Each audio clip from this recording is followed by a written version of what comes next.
আসি, ওকে, আল্লাহ হাফেজ।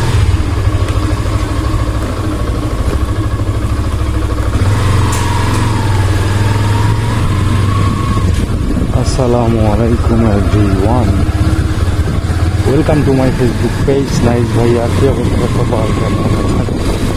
আজকে আপনাদের নাইস ভাইয়া যাচ্ছে গ্রামের বাড়িতে, আই মিন রংপুরে।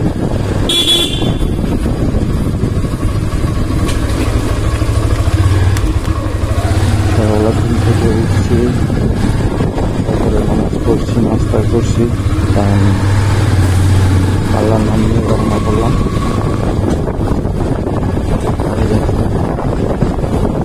হ্যান্ড গ্লাভসটা পরতে ভুলে গেছি।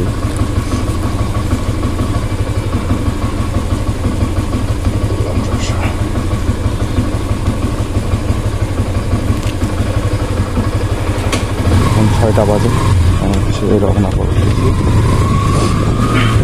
আর আমি এত সকালে নিয়ে বসে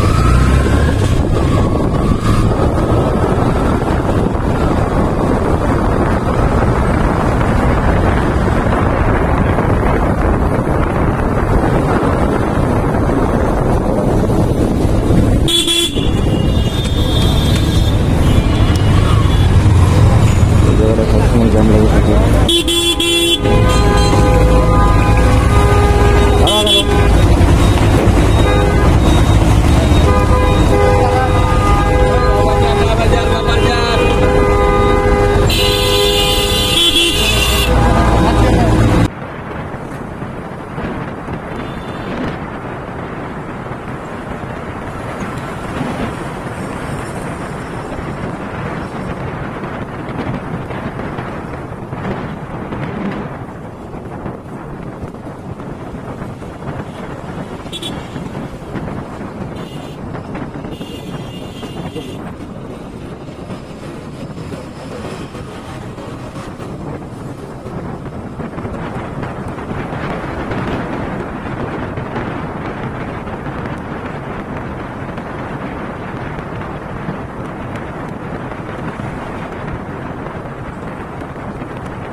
কারণেই করতে হচ্ছে।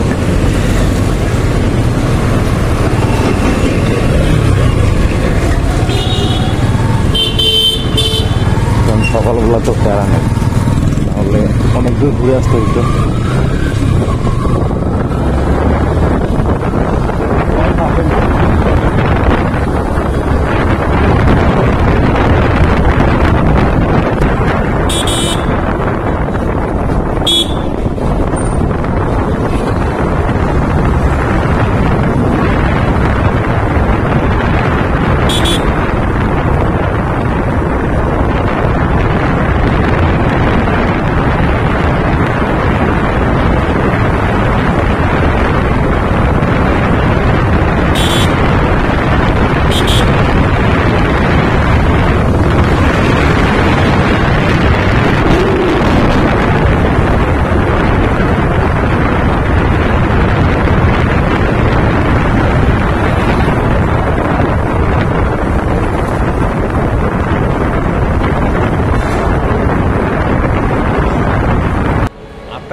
আমার বন্ধু।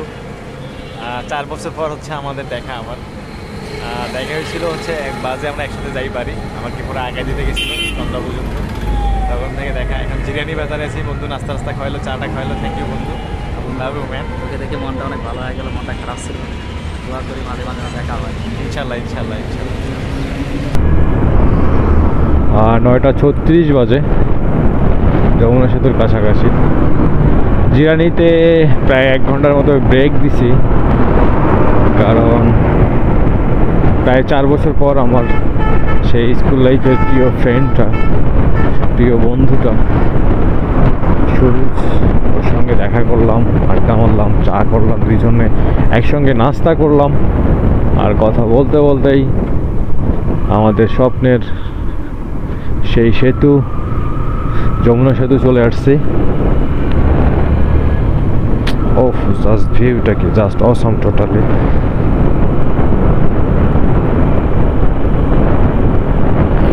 আর জিরানিতে 2 বন্ধু একসাথে চা খেলাম, আড্ডা দিলাম, অনেক মজা হয়েছে আর কি। তো আর ওইদিকে আবার হচ্ছে দুধ চা খাইছি, তো পুরা ভিতরে মানে উল্টাপাল্টা শুরু হয়ে গেছে, গ্যাসের প্রবলেমটা দেখা দিচ্ছে বেশি। তো কিছু করার নেই, আমার মতো ভুল করছিল মেবি, এদিকে ধাম করে ঢুকে দিচ্ছে। উনি তো আমার আগে, আমি পিছনে ফালা রাখছিলাম ওনাকে, তো উনি চলে আসছে।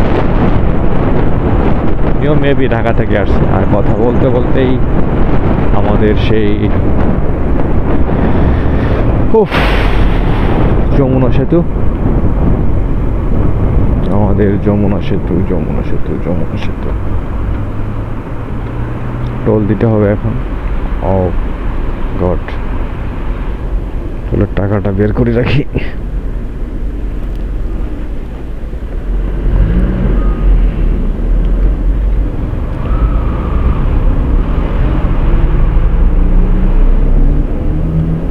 আসসালামু আলাইকুম।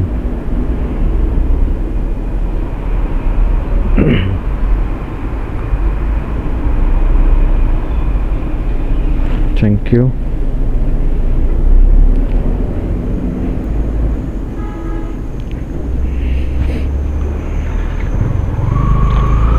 টোল দেওয়া শেষ। ওই লোককে আমি অনেকবার নোটিশ করছি।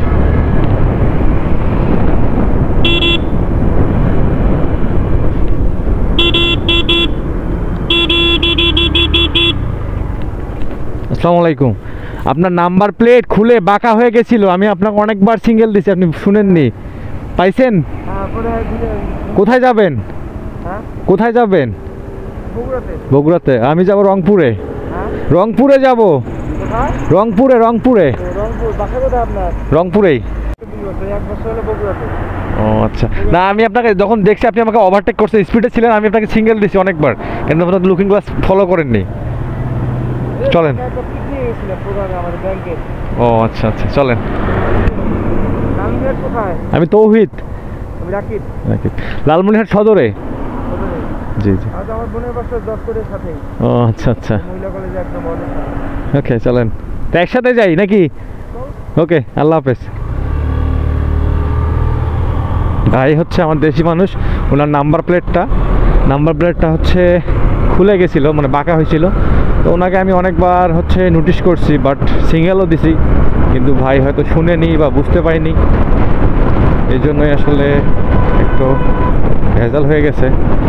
তো ওনার ফাইনালি দেখা পাইছি আমি যমুনা সেতু টোল প্লাজা পার হয়ে। আর ওনার রাফ ছিল, উনি অনেক রাফ গাড়ি চালাইছে। আমার 80+ ছিল, উনি অনেক রাফ গাড়ি চালাইছে। আর আমি তো মানে এখন কেন জানি গাড়ি, খুব রাফ গাড়ি চালাইতে খুব ভয় লাগে। সো আমার অ্যাভারেজ 80 থেকে 90 ছিল, 95ও ছিল মাঝে মাঝে। তো আমি ওইভাবে ব্যালেন্স করে আসলে এখন বাইক খুব চালাইতে ভয়ই লাগে, যে হারে দেখতেছি দুর্ঘটনা বাড়তেছে। ভাই আমি সাবধানে চালাই, আরেকজন যদি সাবধানে না চালায় সেটা কি আমার তো। আর আমি সবসময় একটা জিনিস হচ্ছে বেশি প্রায়োরিটি দেই, সেটা হচ্ছে একমাত্র মানুষের কথা আমি আসলে কান দিই না বা বিশ্বাস করি না।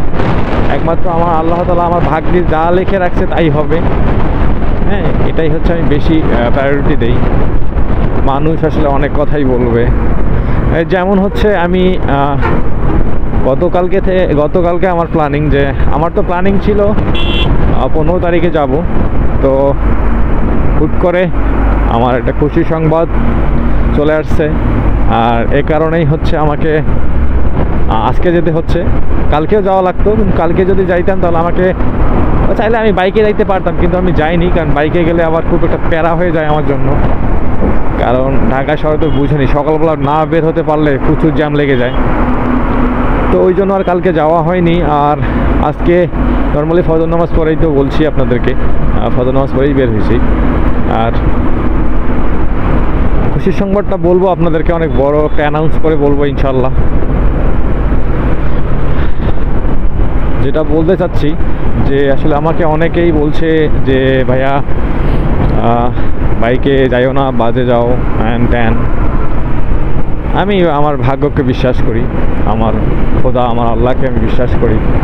পুরো একজন যিনি পরম দয়ালু, যিনি আমার প্রত্যেকটা আশা, প্রত্যেকটা স্বপ্নই পূরণ করতেছে।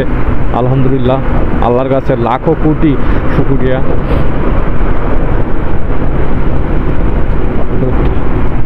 আর আমার আম্মু হচ্ছে বলছিল যে কিসে আসবি, আমি বলছি বাইকে, কারণ আম্মু জানেই যে নর্মালি বাইক ছাড়া আসলে যাবো না।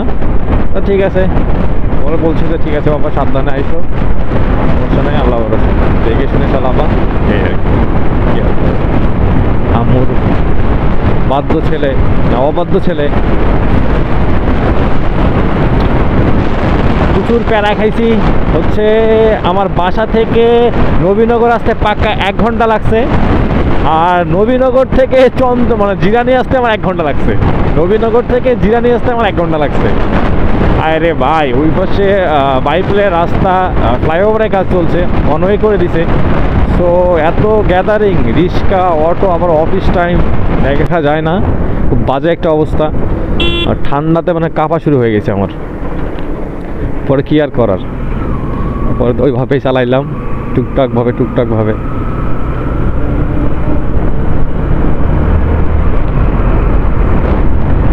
পুলিশরা আমার হচ্ছে দিকে তাকাইছে হামেলে, যে কিছু বলে নাকি। সব গাড়ি দেখি যে 2-3টা বাইক আটকাইছে, অনেক পুলিশেই দেখছি যে 3-4টা করে বাইক আটকাইছে, কিন্তু মাগার আমারে আটকাইলো না। আমি চাই পুলিশ আমারে আটকাক, আমারে ধরুক। আমার যে কাগজপত্রগুলো কমপ্লিট আছে এটা দেখবে না, এটা তো তাহলে তো পুরো লস হবে। ও মাই গড, সুন্দর একটা রেল স্টেশন হয়ে গেছে। পুলিশ যদি আমার কাগজ চেক না করে তাহলে কাগজে তো কোনো মূল্য নেই, মূল্যহীন। যদিও আমার এই কাগজের হচ্ছে ট্যাক্স রিফান্ডের ম্যাথ আছে 2025 সালের লাস্টের দিকে, ডিসেম্বরের 20 তারিখ ম্যাথ শেষ হবে। এখন ধরবে না, যখন ম্যাথ শেষ হবে তখন ধরবে। ব্যাটাটা খুব পাজি, এখন ধর না ভাই। ও আমার সেনাবাহিনী চেক করছে। আমার হচ্ছে ঢাকায় বাইক চালার বয়সে, যখন থেকে আমি আমার বাইক ঢাকায় শিফট করছি তখন থেকে হচ্ছে নর্মালি আমার পুলিশ ধরছে 2বার, সেনাবাহিনী 2বার। একবার 300 ফিট থেকে আসার সময়, একবার হচ্ছে রামপুরা ব্রিজের নিচে সেনাবাহিনী চেক করছিল, একবার তাঁতিবাজারে হুদায় আমার আটকাইলো, কাগজপাতি চেক করলো, দিলাম চেক করলো। আর একবার হচ্ছে আপনার ইয়াতে, এটা হচ্ছে বসিলা ব্রিজের ওইদিকে, এই 2বার, টোটালি 4বার। সেনাবাহিনী 2বার আর পুলিশ 2বার, এই 4বার প্যারা খাইছি। ওরকম প্যারা না, আমার কাছে কাগজ হয়েছে, দেন আমি কাগজ বের করে দিচ্ছি, বাইকের পেপারস। ওকে বলছে যে ওকে ঠিক আছে চলে যাবে, কিন্তু এটা আমার আসলে পুলিশের ব্যর্থতা। তারা আমাকে আসলে ধরতে পারলো না বা আমাকে চেক করে না।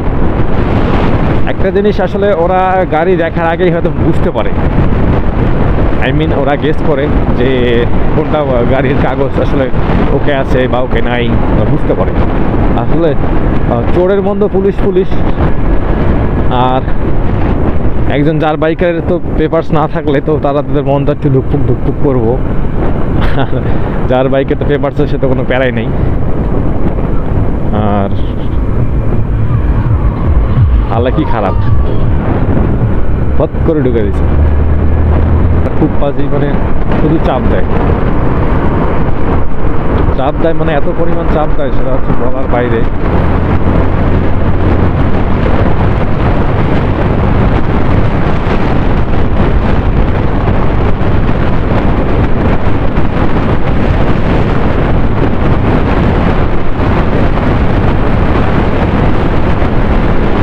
রংপুর আর মাত্র 190 কিলো।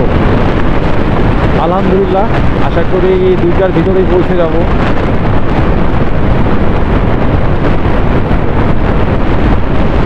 এদিকে কুয়াশা, অনেক ঠান্ডা, সূর্য তো কম হচ্ছে, সূর্যের পাওয়ার অনেক কম। আমার ভিতরে তিনটা জ্যাকেট পরানো আছে, তারপরে উইন্ড ব্রেকার, তার উপরে উইন্ড ব্রেকার।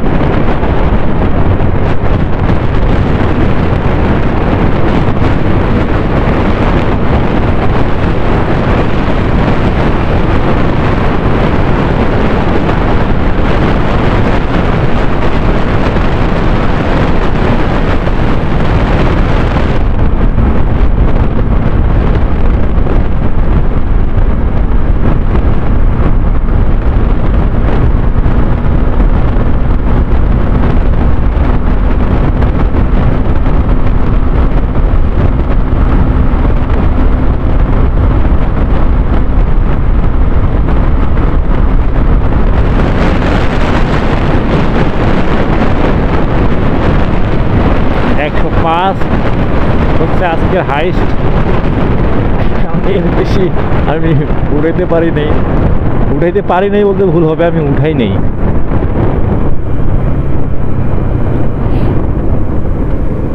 এখন হচ্ছে বিরিয়ানির পরে হচ্ছে ব্রেক দিলাম এখানে, একদম সিরাজগঞ্জের মাঝখানে। এখান থেকে বগুড়া আর 30 কিলো আছে। তো এর আগে হচ্ছে এই ফুয়েল পাম্পটাতে ব্রেক দিয়েছিলাম যখন আমি ঢাকায় যাই, দেন এটার অপোজিটের ঠিক এই দিকে হচ্ছে আমি ব্রেক দিচ্ছি। আর এখন হচ্ছে চা খেতে হবে প্রচণ্ড, চা চু খেয়ে রওনা করবো। দেন হচ্ছে রাকিবকে ফোন দেওয়া হবে, রাকিব তারপরে হচ্ছে রুমান, এই দুজনকে ফোন দিয়ে তারপর হচ্ছে যদি ওরা ফ্রি থাকে তারা দেখা করবো, আর আমরা এক গানে চলে যাবো। আর ব্রেক তারপরে পরবর্তী ব্রেক হবে রংপুরে বা গাইবান্ধায় হতে পারে।